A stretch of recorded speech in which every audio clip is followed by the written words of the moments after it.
kami dan juga kelompok kami itu menemukan sebuah informasi bahwasanya minyak serai itu dapat mengantisipasi, mencegah dari kegiatan hama tikus yang akan terjun langsung ke lapangan. Berarti ini juga bisa nggak sih Kak buat peluang usaha buat petaninya? Jadi petaninya tuh bisa menghasilkan minyak serai sendiri, bisa untuk lahannya sendiri dan juga bisa dipasarkan juga kan? Nah, untuk itu sendiri sebenarnya juga bisa dibuat ide ya, dimana dari minyak serai yang sudah diolah tadi itu dikemas khusus ke dalam satu botol dan juga itu bisa dipasarkan kepada konsumen dan juga bisa menambah sedikit pendapatan dari si petaninya. Itu juga menjadi nilai ekonomi sendiri. Selain juga untuk mencegah dari hama tikus, kita juga bisa memberikan kewirausahaan. Halo sahabat Tani, kembali lagi di Tani Bicara, podcast tempat berbagi cerita, solusi, dan inovasi terkait dunia pertanian. Saya Alia akan menemani waktu kalian selama berapa menit ke depan. Pernah nggak sih di sini ada yang ngalamin gagal panen karena hama tikus? Wah, kalau iya kalian nggak sendirian nih. Kali ini kita akan membahas gimana sih cara menanggulangi hama tikus tersebut. Dengan bintang tamu kita, Ya, perkenalkan nama saya Devan Aryasari dari kelompok 2 golongan B. Di sini saya sebagai pemberi sedikit informasi mengenai teknologi yang bisa diberikan terkait tentang masalah yang sedang dihadapi dari materi yang akan kita bahas pada saat hari ini. saya dengar-dengar katanya minyak serai itu bisa ya Mas, jadi pengusir hama tikus. Itu bisa dijelaskan kenapa bisa seperti itu dan gimana sih cara pembuatannya nanti? Nah, untuk itu sendiri yang pertama itu Kak, kita melakukan suatu terjun lapang. Jadi latar belakangnya kita melakukan tikus itu, dia itu merupakan suatu hama yang terjun langsung kepada sawah. Di sawah itu ada padi. Nah, padi itu yang menyebabkan kemudian dari tikus itu yang memakan dari padinya. Nah, oleh karena hal itu, dari pengalaman beberapa petani itu juga banyak sekali padi yang malah dimakan habis oleh si tikus, sampai beberapa hektar pula. Nah, maka dari itu kita cari penyebabnya. Apa sih kok bisa si tikus ini terjun langsung ke sawah itu? Maka dari hal itu kami dan juga kelompok kami itu menemukan sebuah informasi bahwasanya minyak serai itu dapat mengantisipasi, mencegah dari kegiatan hama tikus yang akan terjun langsung ke lapang. Nah, bagaimana sih? Kok bisa minyak serai itu tiba-tiba membuat hama tikus itu tidak datang lagi ke sawah? Nah, jadi gini, minyak serai sendiri itu mengandung sitrogenal dan juga senyawa kimia. Nah, senyawa kimia itu yang menyebabkan nafsu makan dari tikus itu tidak mau. Artinya tikus itu ada bau-bau yang tidak disukai oleh si tikus. Nah, maka dari itu dengan penggunaan minyak serai ini, dengan kandungan bahan-bahan ini, sehingganya bisa mengusir kepada tikus. Tapi sifatnya itu masih mengusir, bukan membunuh. Beda lagi jika itu membunuh ya Kak. Jika membunuh itu maka akan menyebabkan bangkai, dan bangkai itu akan berbau malah di sawahnya itu. Latar belakangnya seperti itu. Selanjutnya gimana sih Kak caranya ngebuat minyak serai itu, prosesnya tuh seperti apa gitu, bisa dijelaskan? Oh, oke. Baik, untuk proses pembuatan minyak serai itu sebenarnya ada beberapa tahapan. Dari beberapa tahapan itu juga ada beberapa metode juga sebelum masuk ke tahapannya. Nah, ada 3 metode sebenarnya. Kemudian metode yang pertama itu tentang stem temperatur, kemudian dengan kedua itu penyulingan, dan ketiga dengan pemanasan yang kita gunakan itu. Nah, kita menggunakan cara yang pemanasan. Kenapa? Karena dengan sistem pemanasan ini itu dapat mempermudah kepada petani untuk diterapkan. Karena apa? Dari peralatan yang digunakan oleh petani itu cenderung ada semuanya. Jadi petani itu tidak kesusahan untuk menerapkannya. Nah, untuk metodenya sendiri dari proses pemanasan ini yang pertama itu persiapan dulu, persiapan serehnya. Nah, sereh yang kita gunakan itu merupakan sereh wangi. Kan ada 3 jenis kan, ada sereh wangi, sereh dapur, dan ada juga sereh khusus lainnya itu. Yang kita gunakan adalah sereh wangi. Kenapa tuh memilih sereh wangi untuk membuat minyak serai ini? Nah, menurut literatur yang kita peroleh itu, kita menggunakan minyak wangi ini karena sudah sering digunakan oleh penelitian-penelitian terdahulu, seperti itu. Nah, lanjut ke proses pembuatannya ya Kak ya. Kemudian setelah persiapan alat dan bahan, kita mengumpulkan minyak sereh, maksud saya kita mengumpulkan sereh wangi dan juga mengumpulkan minyak kelapa. Di sana kita siapkan sebuah wajan, kemudian kompor. Di situ juga kita kemudian masuk proses yang berikutnya adalah minyak kelapa itu yang tadi diukur sebanyak 250 mg. Kemudian dituangkan ke dalam wajan yang sudah disiapkan tersebut. Nah, tapi kompornya jangan dihidupkan terlebih dahulu. Nah, setelah kompor itu ada di sana, sudah siap dengan minyak kelapanya, barulah si sereh tadi, sereh wangi itu dicacah, setelah itu dibersihkan, dihilangkan semua kotorannya, dan juga ditumbuk sampai halus. Sebenarnya bisa ditumbuk, bisa juga dilakukan proses blender. Kemudian yang dapat dilakukan oleh si petani yaitu bisa ditumbuk dengan menggunakan ulekan, itu seperti itu sampai halus. Setelah itu selesai, baru dari hasil ulekan yang sudah halus sereh tadi itu diletakkan ke dalam panasan minyak kelapa yang sudah ada di atas kompor tersebut. Selama beberapa menit dia dipanaskan, tapi jangan sampai gosong.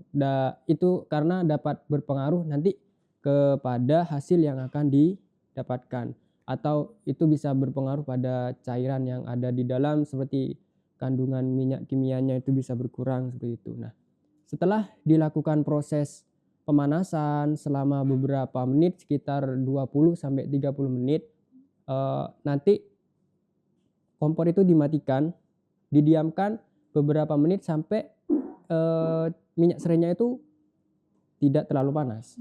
Suhu ruang gitu ya Kak? Nah, suhu ruang masuk. Ketika si minyak serai itu tidak panas, kemudian mereka sembari menyiapkan wadah khusus berupa plastik yang istilahnya itu tidak bisa leleh ya. Kemudian disiapkan juga saringan, juga disiapkan lap. Kemudian lap yang saya maksud ini adalah kain ya. Kain itu bebas, yang penting bersih. Kemudian diletakkan di atas. Kemudian dari hasil pemanasan minyak sereh yang tadi itu diletakkanlah ke dalam kain tersebut. Setelah itu baru ketika tidak panas kita lakukan proses pembungkusan dan juga langsung peras. Langsung di atas wadah plastik yang tadi itu.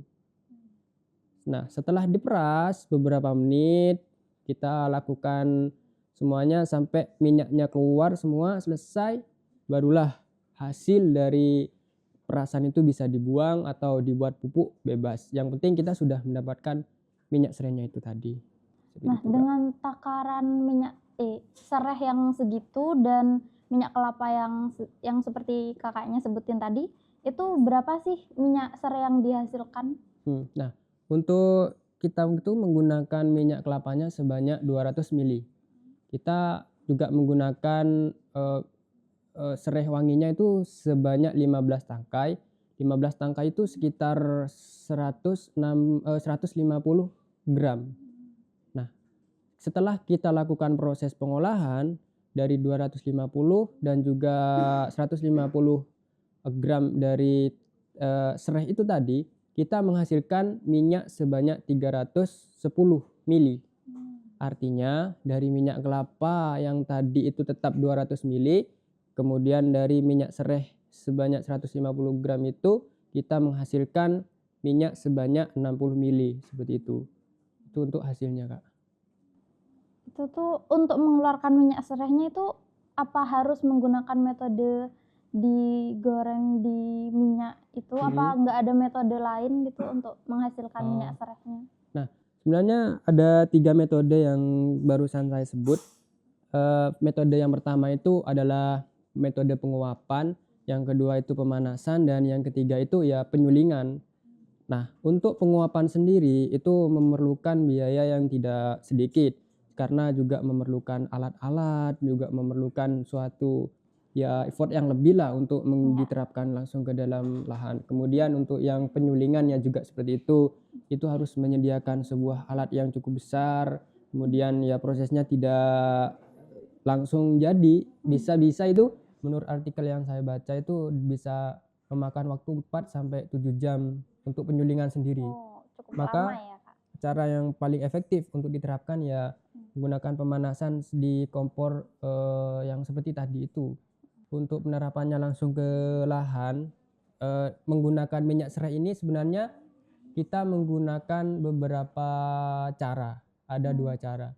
Yang pertama itu kita langsung semprotkan ke jalan lokasi di mana tikus itu lewat.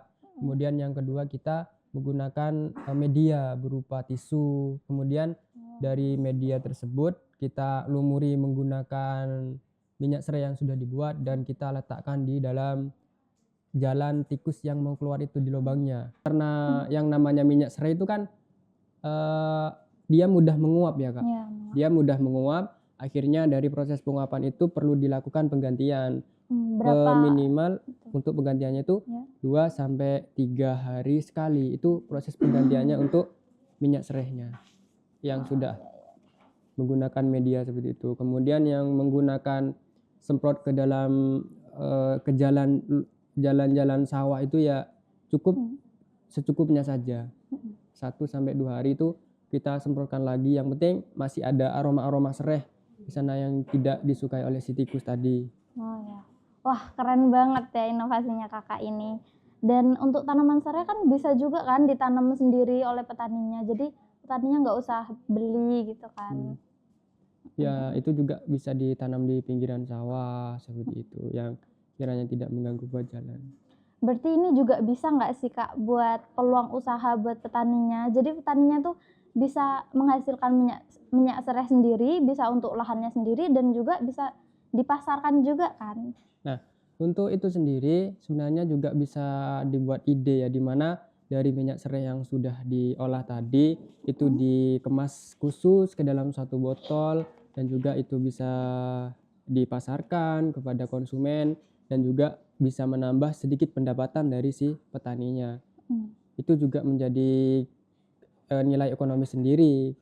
Selain juga untuk mencegah dari hama tikus, kita juga bisa memberikan kewirausahaan. Tapi kita kembali lagi ke awal, Kak. Kita di sini untuk tujuannya adalah memberantas hama tikus yang ada di sawah tersebut. Ketika itu ada nilai-nilai kewirausahaannya, ya kita kembalikan lagi kepada orang yang menerapkannya seperti itu. Keren banget. Nah, terakhir nih Kak. Menurut Kakak, apa ada pesan dan kesan gitu untuk para petani muda di luar sana dan untuk petani-petani yang ingin menerapkan minyak serai ini pada hama tikusnya gitu? Apa pesannya? Nah, sebenarnya gini ya, bahan-bahan yang ada di sekitar kita itu janganlah dianggap remeh, begitu. Apapun itu jangan dianggap remeh. Jika kita tahu ilmunya, kita tahu manfaatnya, barang itu akan menjadi bernilai, sama seperti minyak serai tadi. Maka dari itu, seiring dengan berkembangnya zaman, semua teknologi, semua ilmu itu sudah bisa digapai menggunakan gadget dan juga website-website yang lain, itu mempermudah kita untuk belajar. Maka dari itu, marilah kita terus belajar dan juga bersama-sama kembali untuk memberantas hama tikus khususnya, supaya pertanian kita menjadi lebih berlanjut dan juga kondisi pangan yang ada di Indonesia itu tetap konstan, artinya tidak turun karena gara-gara hama tikus, seperti itu saja. Terima kasih ya Kak, ini ilmunya yang sangat bermanfaat ini. Semoga bisa dipraktekkan oleh petani-petani muda di luar sana. Ya. Oke, sebelum saya tutup, mari kita saksikan gimana sih cara pembuatan minyak serai. Cekidot. Assalamualaikum warahmatullahi wabarakatuh. Perkenalkan, kami dari kelompok 2 golongan B. Di sini kami ingin memberikan informasi terkait tentang cara pembuatan minyak serai untuk membasmi hama tikus yang ada di sawah.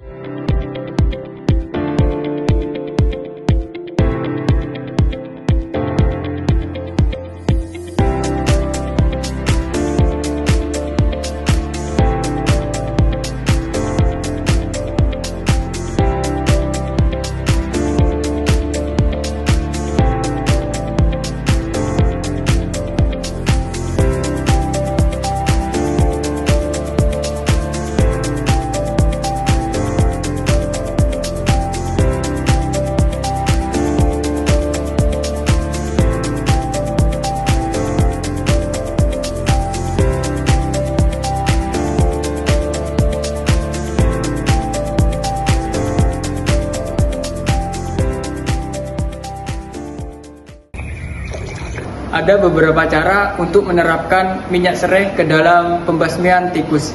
Yang pertama adalah penyiraman secara langsung ke dalam lahan dengan cara mencampurkan 1 liter air sebanyak 20-30 ml. Kemudian langsung disemprotkan ke dalam padi yang akan dilakukan proses pembasmian. Kemudian yang kedua adalah dengan cara pemberian ke dalam kapas, di mana minyak serai tersebut dituangkan ke dalam suatu kapas dan kapas tersebut dimasukkan ke dalam keluarnya lubang tikus yang ada di dalam sawah tersebut. Kemudian untuk jalan-jalan tikus tersebut juga diberikan kapas dan diganti selama 3 hari sekali. Membasmi hama tikus di lahan sawah menggunakan minyak serai menjadi solusi alami untuk mengusir hama tikus. Hal ini bukan berarti membunuh hama tikus, tetapi hanya mengusir hama tikus saja. Untuk jenis serai yang digunakan yaitu serai wangi, dapatkan di pasar tradisional atau toko pertanian terdekat. Kerja keras petani hari ini adalah makan kenyang kita semua esok hari. Tetap semangat. Terima kasih telah menonton video kami. Assalamualaikum warahmatullahi wabarakatuh.